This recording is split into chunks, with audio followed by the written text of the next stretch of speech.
Hello, my friends. This is Mrs. Schlecht again.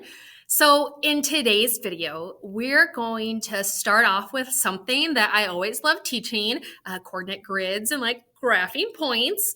And you've probably done a lot of that already in your school life, right? But, my friends, we're going to expand on that, okay? And it's like super duper exciting, okay? Because it's like gonna expand your mind and help you learn things, and that's always a great thing. So, this is Mrs. Schlecht explains what the four quadrants of a coordinate plane are. So, you know that there's going to be a few materials you need in order to be successful for this lesson. First, you're going to need that Envision textbook with that little robot guy on it. Second, you're going to need your math notebook. Like I said, going to be lots of good notes to take during this video. Third, you're going to need that pencil. And fourth, you're going to need that positive math attitude. All right, my friends, so a coordinate plane, you've already done this. This might look a little bit different, but just focus on this first square right here that I have, okay? Just focus on this piece. We'll get to this other business in a little bit, but just focus right here. So you remember, I hope, that when we're graphing, you get two numbers, right? You get an x-axis and the y-axis, right? So you're getting those values that tell you kind of the location, the address of that certain point, right? So just in case you forgot, this line right down here is your x value. So I'm going to put x right down here. That's your x. And then any number on this long line that goes up and down, that's your y, okay? So I'll put my y right up there. Now remember, one way I like to think about it is you need to go into the building before you can take the elevator up. You might also think you gotta crawl before you can walk, right? So what I mean by that is, if you're given a coordinate, that first number, that's the x, and that always is going to go first. That second number is the y coordinate. That's always going to go second. So for example, my friends, let's say I wanted to graph the point 3, 4. All right, so I took my coordinates, which are 3, 4, and then I put A at there. So I know this is kind of tiny, you might not be able to see, but what I did was I counted 3 lines over because again, 3 was my X coordinate and that number has to come first, right? Gotta go into the building before I can take the elevator up. So I went over 3, 1, 2, 3, and then my second number, my Y coordinate, told me to go up 4. So then I went up 4, 1, 2, 3, 4, and I'm right there at point A. Now, did you notice that these numbers were both positive, right? That was a positive 3 and a positive 4. But we know that we don't always just have positive numbers, right? Do you think it's possible to graph like negative numbers in a coordinate grid? No. That's too foolish. Of course we can't do that. Can we? That's a great question. That's actually the purpose of this video. So all those other boxes, those 3 boxes, this is a whole new world for you friends, right? Because you've spent most of your time just over here chilling in quadrant 1, right? But there's 3 other boxes, and each of those have a special type of number, special type of coordinates that go in those boxes. So quadrant 1 over there, right? That's like our old familiar, hey, let's just graph some points in 3rd grade. It's really cool. Positive and positive. So if I have a positive X and a positive Y, it's going right over there in quadrant 1. But let's check out what's the neighbor. What's going to happen over here? All right, so for over here in quadrant 2, these numbers, notice I'm going to go backwards in my number line. So the X value is actually going to be negative, but I'm still going up in this part, so that's still positive. So my numbers over here in this second quadrant have a negative X, but a positive Y. So let's try to graph negative 3 fourths, right? So similar to the point A over here, but let's call it point B. And again, this is going to be negative 3, positive 4. All right, so point B should be right here. Again, my friends, this was negative 3. So that told me to move from 0 to the left 3 spaces. And then since 4 is still positive, that's telling me I'm still riding that elevator up. So positive 3, positive 4, A is going to be over here in that first quadrant, right? But when I have that negative x and that positive y, this is the neighborhood where that's going to belong.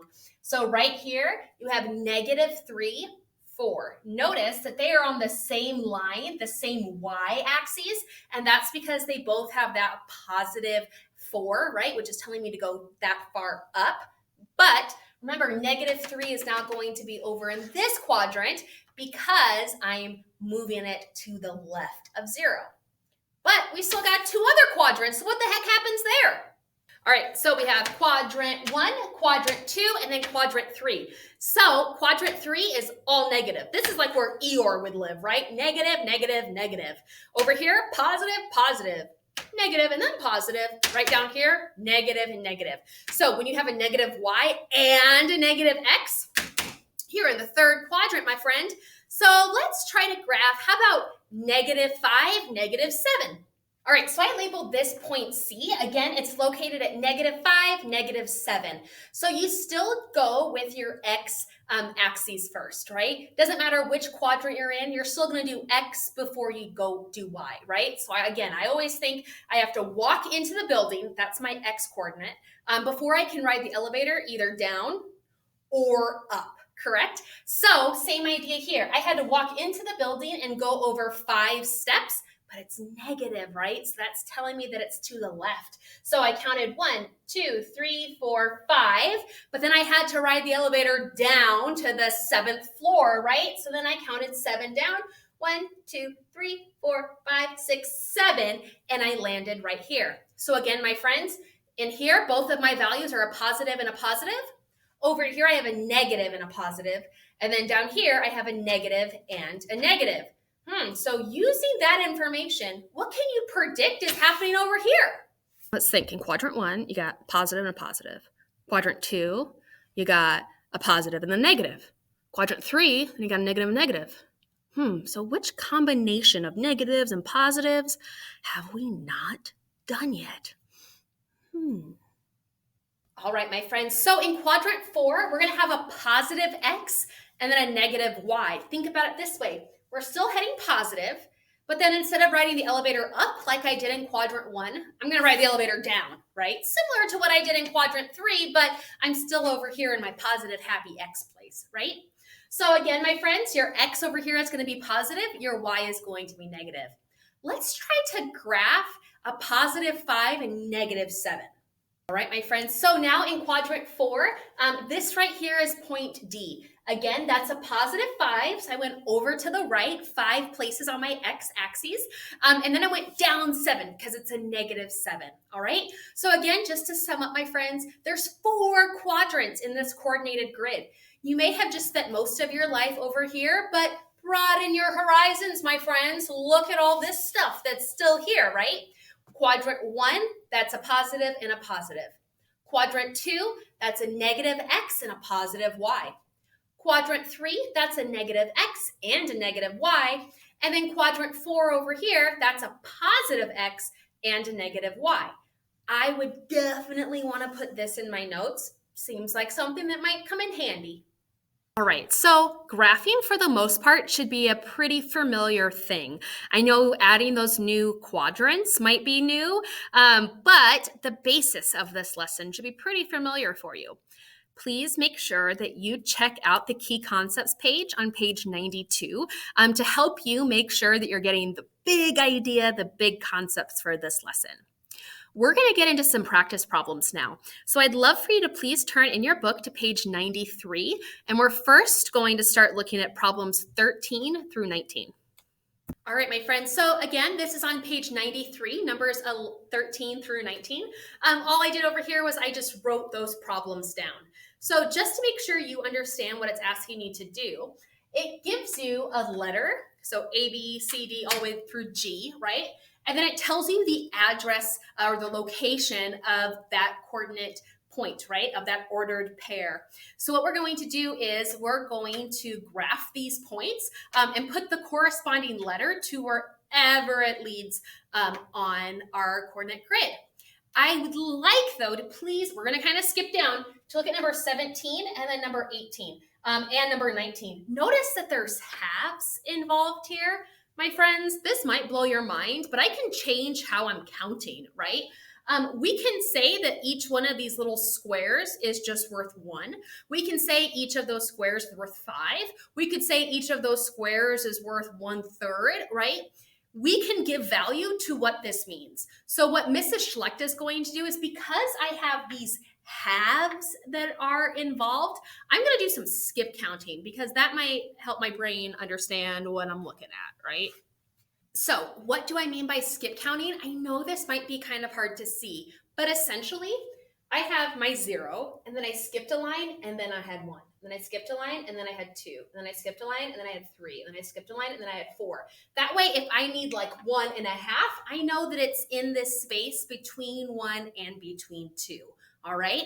Again, if you look in your book on page 93, you'll probably be able to see the graph a heck of a lot better than you can on the board right now, right? So please don't forget to check out the sources inside your textbook, because hopefully that will clear up any misconceptions that you might have. All right. So now what I'm going to do is I'm just going to start plotting some points, my friends, because why not? One thing that might also help, my friends, before we start graphing is just to put those notes about what type of numbers go into each quadrant, right? So don't forget, over here, we have positive and a positive. Quadrant 2, we have a negative and then a positive. In quadrant 3, we have a negative and another negative. And finally, in quadrant 4, we have a positive and then a negative. Again, if that doesn't make sense, please check out that key concepts page on page 92. Okay, so now that I kind of have those little markers to help trigger Mrs. Schlecht's brain to remember where all these points go, I'm going to start having a whole bunch of fun and just start plotting points, all right? So first one we have is A. I notice that's a positive, so I'm over in this area, and then a negative, so I'm going to go down here. So we have positive 1, negative 1. So I go over to positive 1, down to negative 1. Right here is point A. Woohoo, woohoo. Let's move on to letter B, number 14. We have a positive 4 and a positive 3. Positive and positive, it's going to go over here. I'm going to go over 4 and then up to 3, which is right there. And this becomes point B. Look at us, we're on a roll. We're like graphing points. Oh yeah, okay, let's look at 15. 15, I have a negative and then a positive, right? So negative and then a positive, it's going to go over here in our second quadrant. So we have negative 4 right here, positive 3, which is right up there. And this is point C. Oh my gosh, look at this. So much fun. We're having so much fun. All right, number 16, we're looking for point D. Notice we have a positive 5 and a negative 2. Again, my friends, when we have positive and then negative, it's over here in the fourth quadrant. So we're going over positive 5, and then I'm going down negative 2, which is right here. And this is letter D, or point D. All right, number 17. This is where my halves come in, my friends. So make sure you're paying attention to the scale that you're using to graph these points, right? Remember, Mrs. Schlecht did not make a number line that was 1 box equals 1 whole number, right? I counted by halves. These next problems are why I decided to do that. So 17, negative. So I'm over here, right? Negative 2.5. So here's my negative 2, and it's a little bit more. So right down here is my negative 2. I now am going to go up 1.5.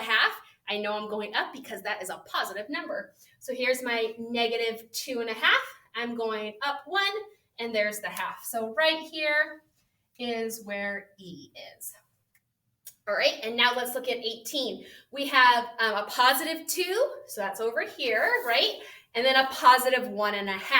So I'm going over to 2, and then I'm going up 1.5, which is right there. And this is point F, my friends. And then finally, G, we have a negative and a negative. So remember, when we have a negative X and a negative Y, it's over in this third quadrant over here, correct? So now we have a negative 2 and a negative 1.5. So there's 1 and my half right here. And that is point G. So again, remember, my friends, positive X and positive Y, they go over here in the first quadrant. Negative x, positive y, that goes over here in this second quadrant. A negative x and a negative y, those go in the third quadrant. And then ordered pairs that have a positive x and that negative y go over here in the fourth. All right, my friends, so that was just a quick video to go over graphing in our 4 quadrants that are on that coordinate plane. If you have any questions after viewing this video, please let me know.